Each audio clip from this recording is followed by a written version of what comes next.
सामाजिक व्यवस्था को सुचारू रूप से चलाने के लिए यदि हम ये देखें, विभिन्न समाजों में अलग अलग प्रकार की व्यवस्थाओं का हमेशा से एक चलन रहा है। परंपरागत या सनातन भारतीय समाज में भी सामाजिक व्यवस्था को सुदृढ़ रखने के लिए, सामाजिक व्यवस्था को सुचारू रूप से चलाए रखने के लिए, चलायमान रखने के लिए बहुत सी व्यवस्थाओं को, बहुत से विचारों को सम्मिलित किया गया था। उन्हीं व्यवस्थाओं, उन्हीं विचारों में एक बहुत बड़ी जो विशेषता लिए हुई एक संस्था थी या एक प्रकार का विचार था, एक व्यवस्था थी, उसे हम वर्ण व्यवस्था के नाम से जानते हैं। वर्ण व्यवस्था मुख्य रूप से समाज की विभिन्न शक्तियों को यथोचित कार्य में लगाते हुए समाजों की कार्य में कैसे उनको उचित किया जाए, कैसे उनको लगाया जाए, वह जो प्रमुख कार्य था, वह जो सोच थी, वो वर्ण व्यवस्था में हमें दिखाई देती है, परिलक्षित होती हुई दिखाई देती है। मुख्य रूप से चार तरह के शक्तियां या चार प्रकार की ताकतें किसी भी समाज में हमें देखने को मिलती है। पहला, बुद्धि बल या बुद्धि की शक्ति। दूसरा, ताकत यानी कि जो शारीरिक क्षमता, शारीरिक ताकत की बात आती है, साहस की बात आती है। तीसरा, धन शक्ति। और चौथा, श्रम शक्ति या सेवा की शक्ति। और इन चारों ही शक्तियों को अपने यथोचित कार्यों में लगाना और इस प्रकार से लगाना जिससे कि समाज की सामाजिक व्यवस्था सुदृढ़ हो, एक दूसरे के साथ में प्रकार्यात्मक रूप से वो जुड़कर एक दूसरे को सहयोग करते हुए समाज को आगे बढ़ाए, समाज के विकास में योगदान दे। ऐसी जो व्यवस्था थी, उस व्यवस्था को ही वर्ण व्यवस्था कहा जाता है। यदि कहीं पर भी किसी प्रकार की कोई त्रुटि होती है पुस्तकों में या कहीं अन्य जगहों पर, तो वह विचारकों की उस अल्प ज्ञान की वजह हो सकती है। वरन वरन वर्ण व्यवस्था जो बनाई गई थी, उसके पीछे चाहे किसी भी प्रकार का तर्क दिया जाता हो, लेकिन मुख्य जो कार्य था, मुख्य जो उद्देश्य था, वो यही था कि विभिन्न प्रकार की शक्तियों को अलग अलग रूपों में समाज के उपयोगी कार्य के लिए लगाया जाए और वह इस प्रकार से लगाया जाए कि उससे समाज का ज्यादा से ज्यादा विकास हो सके। कालांतर में बहुत सी कमियां उसमें आई और वो उसका कोई अपभ्रंश स्वरूप भी हमें दिखाई देता है, लेकिन जो मूल विचारधारा थी वो उसी रूप में रही। वर्ण व्यवस्था एक वृहत व्यवस्था है जिसमें संपूर्ण समाज को कार्यात्मक रूप से चार बड़े समूहों में विभाजित किया गया था। अगर हम उसके शाब्दिक अर्थ की बात करें तो वर्ण तीन प्रकार से शाब्दिक अर्थ में वर्ण को हम समझ पाते हैं। सबसे पहला, वर्ण यानी कि वर्ण करना यानी कि चुनना। दूसरा, वर्ण यानी कि रंग, कलर से लिया हुआ है, प्रजाति आधार पर। और तीसरा, वृत्ति यानी कि स्वभाव के आधार पर। सामान्य तौर पर अगर हम देखें तो वर्ण के पहले अर्थ को अधिक महत्व दिया गया था समाजों में हमेशा से। जिसका वर्ण शब्द जो है वो वही धातु से बना है जिसका अर्थ होता है चुनना, अथवा जिसने यानी कि जिसने जो कार्य चुन लिया उसने उसी प्रकार का जो है वो उस वर्ण का हो जाएगा। और कई जगहों पर यह उल्लेख भी आता है हमारे प्राचीन ग्रंथों में कि एक ही परिवार में चारों ही वर्ण के लोग सम्मिलित थे, चारों ही वर्ण के लोग रहते थे। तो वर्ण का जो सीधा स्वभाव था, संबंध था, वो चुनाव से था, चयन करने से था। तो समान व्यवसाय करने वाले, समान व्यवसाय को वर्ण करने वाले लोग एक प्रकार के समूह में जो है वर्ण के लोग कहलाते थे। दूसरा विचार था वर्ण को प्रजाति के आधार पर, ये रंगों के आधार पर जो बांटा गया। उसमें चूंकि कई जगहों पर इस तरह से उल्लेख आता है कि जो जैसे ऋग्वेद में भी आता कहीं कि वर्ण जब भी नाम आता है तो वहां आर्य तथा दस्यु के बारे में भेद करने की बात की गई थी। आर्य जिनके बारे में ये कई विद्वान ये मानते हैं, हालांकि ये पूर्णतः सत्य नहीं है कि आर्य बाहर से आए थे, लेकिन कई ब्रिटिश काल में और ऐसे कई ऐसे विद्वान रहे हैं या ऐसे इतिहासकार रहे हैं जिन्होंने ये माना कि आर्य जो थे वो बाहर से आए। हालांकि ये अपने आप में एक बहुत बड़ा मतभेद है विचारकों में इस बात को लेकर। फिर भी वो मानते हैं कि वही वो आर्य, चूंकि विजेता थे इसलिए उन्होंने अपने आप को तो विजेता के रूप में श्रेष्ठ माना आर्य, और जो यहाँ के मूल निवासी थे वो चूंकि हारे हुए थे तो उनको दस्यु का नाम दे दिया गया। कालांतर में यही आर्य फिर तीन और वर्णों में अलग अलग विभक्त हो गए, ब्राह्मण, क्षत्रिय, वैश्य हो गए, और इस रूप से ये काम चलता रहा। तीसरा जो अर्थ आता है वो आता है वृत्ति यानी कि स्वभाव से। तीन प्रकार से वृत्ति या तीन प्रकार के स्वभाव हो सकते हैं होते हैं: सात्विक, रासिक और तामसिक। सात्विक वृत्ति को धारण किए व्यक्ति ब्राह्मण के अंतर्गत आया। सात्विक और रासिक दोनों का ही, जिसमें सात्विक भी हो और रासिक गुण अधिक हो, उसको क्षत्रिय माना गया। इसी प्रकार से राजसिक और तामसिक गुण को धारण किया हुआ व्यक्ति वैश्य के अंतर्गत आया, और केवल तमोगुण को मानने वाला जो है वो शूद्र में आया। तो इस प्रकार से व्यक्तियों की मानसिक और व्यवहारगत विशेषताओं के आधार पर या उनके स्वभाव के आधार पर वर्णों का जो है उन निर्माण की बात आती है। हालांकि ये इतना आसान नहीं है, क्योंकि कई बार ऐसा होता है, और ये बहुत श्रेष्ठ ये लोगों शब्द है कि उत्पत्तियां सदैव अस्पष्ट होती है। हम किसी भी चीज की उत्पत्ति के बारे में केवल कयास लगा सकते हैं, बेहतरीन तर्कों के आधार पर उसको समझ सकते हैं। यही उसका एकमात्र माध्यम हो सकता है। वर्ण की उत्पत्ति के भी विभिन्न सिद्धांत रहे हैं, और उन्हीं सिद्धांतों में हमारे प्राचीन जो वेद हैं, वेद और उपनिषद, उन सब से लेकर आधुनिक विचारकों के मत तक किस प्रकार से उन्होंने वर्ण की उत्पत्ति के सिद्धांत को समझाने का प्रयास किया है, उसको हम यहाँ पर संक्षिप्त में समझेंगे। सबसे पहले हम बात करें ऋग्वेद में जो वर्ण की उत्पत्ति का सिद्धांत दिया गया है। ऋग्वेद में पुरुष सूक्त के द्वारा वर्ण व्यवस्था की उत्पत्ति पर कुछ प्रकाश डाला गया था, और इसके सूक्त के अनुसार एक ऐसे विराट पुरुष की कल्पना की गई थी जिसको ब्रह्मा नाम दिया गया, और उस विराट पुरुष के आधार पर चारों वर्ण की उत्पत्ति को बताया गया है। उस विराट पुरुष जो ब्रह्मा है, उसके मुख से ब्राह्मण की, बाहों से क्षत्रिय की, उदर व जंगा से वैश्य की, और पैरों से शूद्र वर्ण की उत्पत्ति की बात की गई है। इसमें अगर आप देखें तो वर्ण की जो उत्पत्ति है उसकी दो महत्वपूर्ण विशेषताओं का इसमें हमें पता लगता है।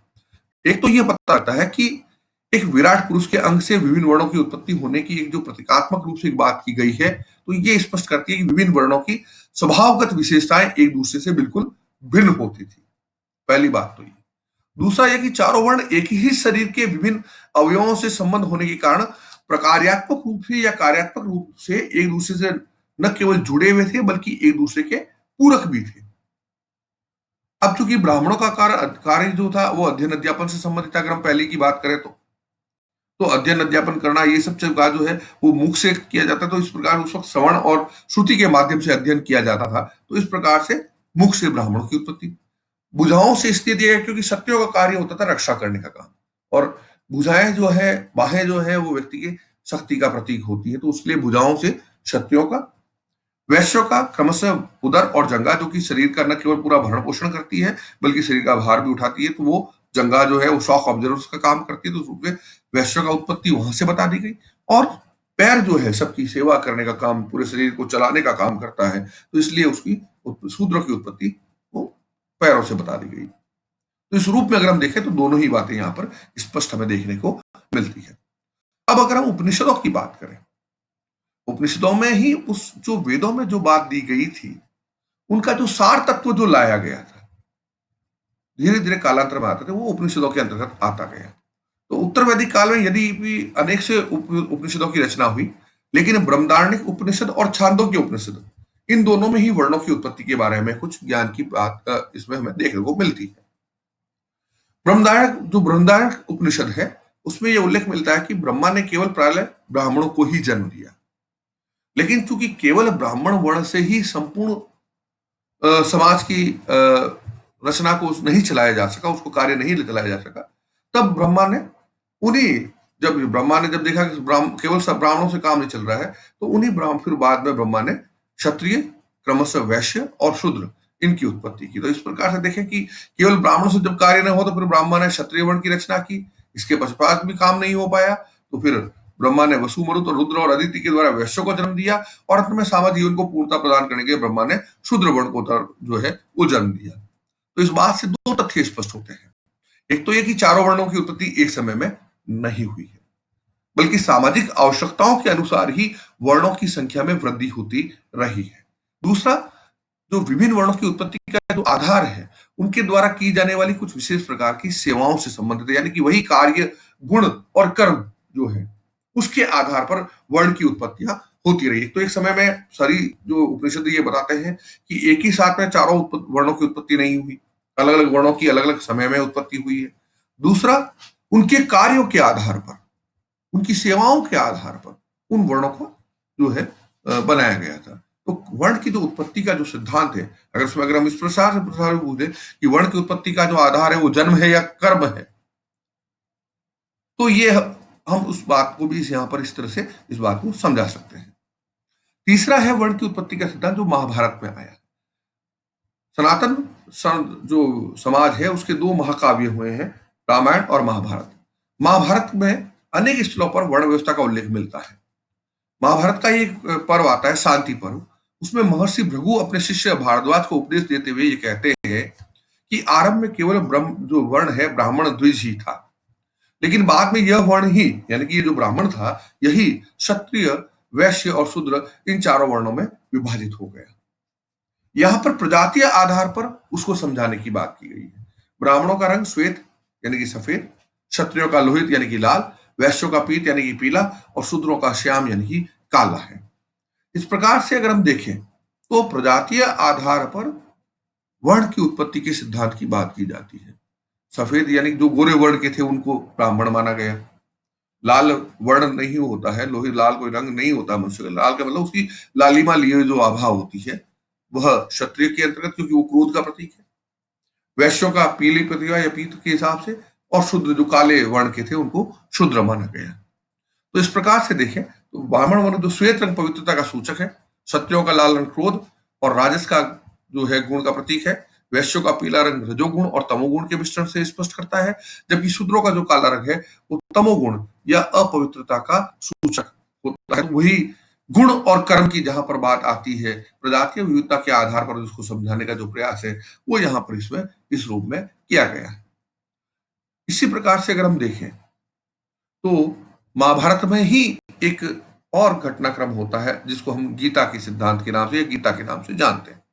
महाभारत युद्ध में जब अर्जुन ने अपने हथियार अपने कौरवों की सेना को देखकर उसमें कुछ भावात्मक कमजोरी आ गई थी तो उसने रख दिए थे, तो उस वक्त कृष्ण भगवान ने उसको भगवान कृष्ण ने उनको एक प्रकार से उनको जो उपदेश दिया था, उनके वो जो उपदेश है उन उपदेशों को गीता में संकलित किया गया है। उसको गीता के नाम से संकलित किया गया है। हालांकि महाभारत में गीता का पहली बार उपदेश नहीं दिया गया, उससे पहले भी गीता का उपदेश होते रहे हैं, तो ये कोई नई बात नहीं। लेकिन यहाँ हम उस आध्यात्मिक चर्चा पर न जाकर हम सीधी बात करें कि गीता में क्या बात की गई थी वर्ण की उत्पत्ति के बारे में। और गीता वर्तमान समय में आधुनिक भारत में किसी भी प्राचीन अगर किसी चीज का अगर हमें उदाहरण देना है या उसका कहीं अगर उसको हम प्रामाणिकता उसको देनी है तो उसमें गीता सबसे सर्वश्रेष्ठ मानी जाती है, और गीता के आधार पर ही उसको प्रामाणिक और उसको मान्य वैज्ञानिक तौर पर उसको मान्य किया जाता है, मान्यता दी जाती है। तो गीता में महाभारत युद्ध में ही गीता का संदेश मिलता है जिसमें भगवान श्री कृष्ण ने युद्ध के प्रारंभ में अर्जुन को उपदेश दिया था, और इसमें उन्होंने वर्ण की उत्पत्ति की भी चर्चा की थी। और श्री कृष्ण ने कहा था चतुर्वर्णमया षष्टम गुण कर्म विभाग सह, अर्थात कर्म और गुण के आधार पर मैंने ही चारों वर्णों का निर्माण किया है। हिंदू माइथोलॉजी में भी अगर हम देखें तो कृष्ण एकमात्र ऐसा पात्र है जो अपने आप को खुद भगवान कहता है। उससे पहले कोई भी अगर किसी अवतार की बात आती है हिंदू धर्म में या हिंदू माइथोलॉजी में, तो कहीं पर भी किसी ने भी अपने आप को भगवान नहीं माना। लेकिन कृष्ण पहला ऐसा पात्र है जो अपने आप को स्वयं भगवान कहता है, और उसने इस बात को कहा कि चतुर्वर्णमया सृष्टम गुण कर्म विभाग, अर्थात कर्म और गुण के आधार पर मैंने ही चारों वर्णों का निर्माण किया। तो इस प्रकार से हम देखें, क्योंकि ये आधुनिक भारत में अगर गीता को हम कहें सनातन धर्म का सर्वश्रेष्ठ व प्रमाणिक ग्रंथ माना जाता है, तो उसमें निश्चित तौर पर कृष्ण ने इस बात को कहा कि गुण और कर्म के आधार पर मैंने ही चारों वर्णों यानी कि ब्राह्मण, क्षत्रिय, वैश्य और शूद्र की उत्पत्ति की है। कहीं पर भी जन्म का आधार अभी तक कहीं न तो वेदों में, न उपनिषदों में, न महाभारत में, न गीता में कहीं पर भी जन्म के ऊपर आधारित इस वर्ण व्यवस्था की बात नहीं आती। अब हम बात करते हैं आधुनिक विचारकों में। आधुनिक विचारकों में हम बात करें सबसे पहले डॉक्टर राधाकृष्णन की। डॉक्टर राधाकृष्णन के अनुसार वर्ण के अंतर्गत अनुवांशिक क्षमताओं यानी कि जन्म का महत्व होते हुए भी यह प्रमुख रूप से एक कर्म प्रधान व्यवस्था है। और उन्होंने इस बात को क्यों कहा, क्योंकि प्रारंभिक अवस्था में ये बिल्कुल जन्म पर आधारित नहीं थी, कर्म पर आधारित थी। कालांतर में कट्टरता आते आते या कुछ वर्ग विशेष ने या वर्ण विशेष ने अपनी सत्ता को स्थायी रखने के लिए उसमें जन्म का आधार जोड़ दिया, और वो महाभारत में भी हमें उदाहरण देखने को मिल जाता है। यहाँ पर उदाहरण दे रहे हैं डॉक्टर राधाकृष्णन, कि यदि वर्ण का निर्धारण जन्म से ही होता तो विश्वामित्र जो जन्म से क्षत्रिय थे वो ब्राह्मण कभी नहीं होते, कभी वो ऋषि मुनि बड़े ब्रह्म ऋषि के लेवल तक नहीं पहुंच पाते। इसी प्रकार से राजा जनक को ब्राह्मण की प्रतिष्ठा कभी प्राप्त नहीं होती। और वाल्मीकि और व्यास जो एक शूद्र हो में जन्म लिए थे, उनको शूद्र माना गया, उनका वर्ण था, मतलब जन्म से वो शूद्र थे, वो कभी भी ब्राह्मण या उस महर्षि स्तर पर नहीं पहुंच पाते। तो इस रूप में अगर हम देखें, इसी प्रकार से द्रोणाचार्य का उदाहरण आ सकता है, जो ब्राह्मण कुल में जन्म लिए लेकिन उन्होंने क्षत्रिय कर्म अपनाया। तो बहुत सी ऐसी चीजें हैं जिनके आधार पर हम देख सकते हैं कि प्रारंभिक तौर पर वर्ण व्यवस्था में जन्म के स्थान पर कर्म की ही महत्ता थी। कालांतर में आते आते जब वर्ण व्यवस्था, जब वो जन्म पर आधारित हो गई तो वर्ण व्यवस्था ही हट गई, और फिर मैं ये मानता हूं कि उस जगह पर फिर जाति ने अपनी व्यवस्था ले ली, फिर वर्ण व्यवस्था खत्म हो गई, उसके स्थान पर आ गई जाति। जहां जन्म आ गया बाद जाति आ गई, उससे पहले अगर कोई व्यवस्था थी कर्म के आधार पर तो वो वर्ण वर्ण व्यवस्था थी। इसी प्रकार से जीएस घुरिये ने वर्ण व्यवस्था में एक दूसरे दृष्टिकोण से व्यक्तिगत विशेषताओं को महत्व को स्वीकार किया। घुरिये क्या कहते हैं, वो कहते हैं वर्ण का वास्तविक अंग जो संबंध है वो रंग से है, वो प्रजाति आधार जो मानते हैं। आरंभ में हमारे समाज में केवल दो वर्ण ही थे, आर्य और दस्यु। आर्य को दस्यु के रूप में प्रतिष्ठित किया, जबकि द्रविड़ों को आर्य जो है वो एक तरह से मुख्य रूप से जो है अपने आप को विजेता के रूप में थे, क्योंकि द्रविड़ों को दस्यु के रूप में आने से उनकी स्थिति जो है, उनको मानने से उनकी बहुत स्थिति निम्न स्थिति उनकी हो गई थी। तो यही जो द्विज थे, आर्य अपने आप को द्विज मानते थे और जो द्रविड़ थे उनको दस्यु माना गया। कालांतर में जब आर्य अथवा द्विजों की संख्या में काफी वृद्धि हो गई तो उनके कर्म भी एक दूसरे से भिन्न हो गए। श्रम विभाजन की वजह से ले लीजिए, और भी अन्य दूसरी वजहों से उनके कर्मों में भिन्नता आ गई, और तब विभिन्न गणों के आधार पर यही द्विज जो थे वो वर्ण वर्ण जो था वो ब्राह्मण, क्षत्रिय और वैश्य तीनों वर्णों में विभाजित हो गया। तो आर्य जो अपने आप को द्विज मानते थे, इनको द्विज कहा गया था। तो द्विज के रूप में उन्होंने अपने आप को प्रतिष्ठित किया था, और दूसरों को जो है उन्होंने दस्यु के रूप में माना। तो घुरिये ने प्रजातीय आधार पर, क्योंकि विजेता के रूप में वो आए, तो उन्होंने अपने आप को तो श्रेष्ठ मान लिया, द्विज यानी कि ऊपर मान लिया, श्रेष्ठ मान लिया, और बाकी दूसरों को निम्न मानते हुए, उनको हे मानते हुए उनको दस्यु मान लिया। और बाद में यही जो है द्विज जो थे वही ब्राह्मण, क्षत्रिय और वैश्य हो गए, और जो दस्यु थे यानी कि जो मूल यहाँ के निवासी जो उनका मानना था जीएस घुरिये का, वो शूद्र के अंतर्गत आने लगे। हालांकि ये अपना एक उनका विशेष दृष्टिकोण है, जिसमें बहुत हद तक जो है, बहुत सीमा तक जो है सत्यता परिलक्षित नहीं होती है। इसी प्रकार से हम के एम पाणिकर की बात करें, के एम पाणिकर ने अत्यधिक प्रभावपूर्ण रूप से इस वर्ण व्यवस्था के अंतर्गत जन्म के आधार की कटु आलोचना की है। पाणिकर के मतानुसार तो वर्ण व्यवस्था एक कपोल कल्पना है। वो कहते ही तो खैर कोई व्यवस्था थी नहीं, वो सोची समझी इस तरह से एक व्यवस्था बनी गई थी जो लोगों ने दिमाग में अपने हिसाब से उसको बनाई है, जिसकी प्रमाणिकता को इतिहास के द्वारा कभी सिद्ध भी नहीं किया जा सकता। के एम पाणिकर ये कहते हैं कि भारत का सामाजिक संगठन प्राचीन काल से ही अगणित उपजातियों के आधार पर खड़ा है, चार वर्णों की किसी संगठित व्यवस्था पर नहीं खड़ा रहा। इसमें ऊंच नीच की व्यवस्था तो स्मृतिकारों का कार्य था, क्योंकि पहले तो कहीं ऊंच नीच की व्यवस्था थी ही नहीं। और उन्होंने उदाहरण भी दिया कि गीता में कहा गया है कि चातुर, वही जो गीता में कृष्ण भगवान की बात आई जो हमने अभी पहली बात की, चातुर्वर्ण मया षष्टम गुण कर्म विभाग स। लेकिन भगवान कृष्ण का उपयुक्त कथन जो पाणिकर जो मानते हैं, पाणिकर ये मानते हैं कि ये जो कथन है ना, वो ये कथन इस बात को सिद्ध करता है कि वर्ण व्यवस्था में जन्मगत आधार पर कभी कोई बात की ही नहीं गई थी, बल्कि जो लोग कहते हैं कि ये जन्मगत आधार पर थी, उसके ऊपर ये मर्मांतक एक प्रहार करता है। और ब्राह्मणों की जन्मजात श्रेष्ठता का जो दावा है, जो ब्राह्मणों ने अपनी व्यवस्था को या अपनी श्रेष्ठता को साबित करने के लिए जो व्यवस्था का पूरा एक स्वरूप दे दिया, एक ढोंग सा एक उन्होंने कर दिया, पाणिकर कहते हैं कि ये कथन जो है कृष्ण का जो गीता में दिया हुआ है, उस श्रेष्ठता के दावे का पूरी तरह से खंडन करता है।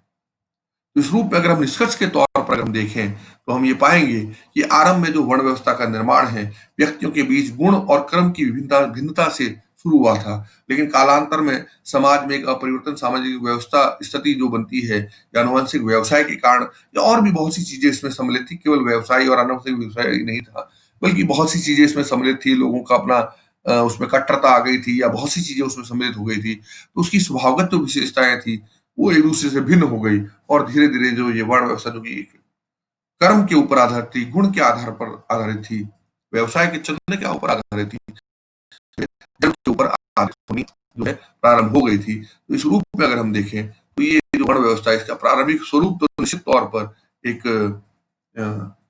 कर्म और गुण के ऊपर आधारित था, लेकिन कालांतर में आते-आते वह जो है जन्म पर आधारित होनी प्रारंभ हो गई। और जहाँ पर मैं ये मानता हूँ, जहाँ पर ये जन्म पर प्रारंभ हुई, वहीं से वर्ण व्यवस्था समाप्त होती है और जाति व्यवस्था का प्रादुर्भाव हो जाता है।